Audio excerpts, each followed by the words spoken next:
که این حکومت باید بر اساس اسلام و با اذن ولی امر حقیقی امام معصوم که به فقها داده شده باید تشکیل بشه. بدون اذن او و حتی بدون نصب رئیس جمهور از طرف او حکومت غاصب است و به تعبیر او طاغوت است.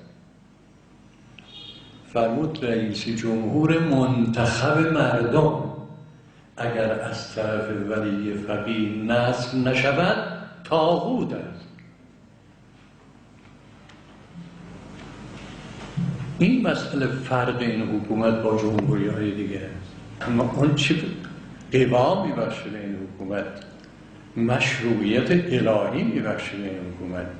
مردم از ته دلشون اطاعت از اون را واجب میدونن، مثل نماز خوندن برای خودشون.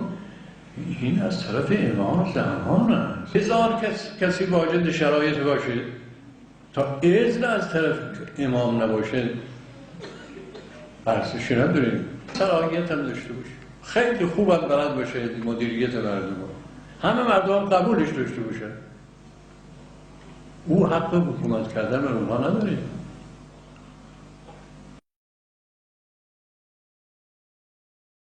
مردم چه کارن که به کسی حق بدن؟ مگه خودشون دارن همچه حقی را؟ مردم چه کارن که به کسی حق بدن؟ مگه خودشون دارن همچه حقی را؟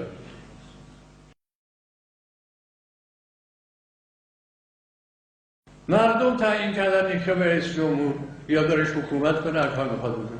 مردم چه حق داشتن بکنه؟ مردم تعیین کردن یکی به رئیس جمهور یا دارش حکومت کنه هر کار بخواد بکنه.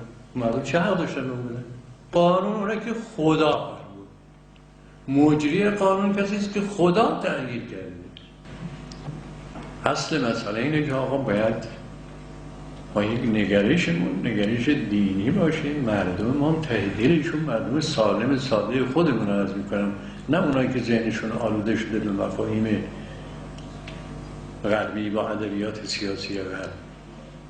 اونا خودشون حاکم شهر و مجتهد جامعه شهر اینا میدونن.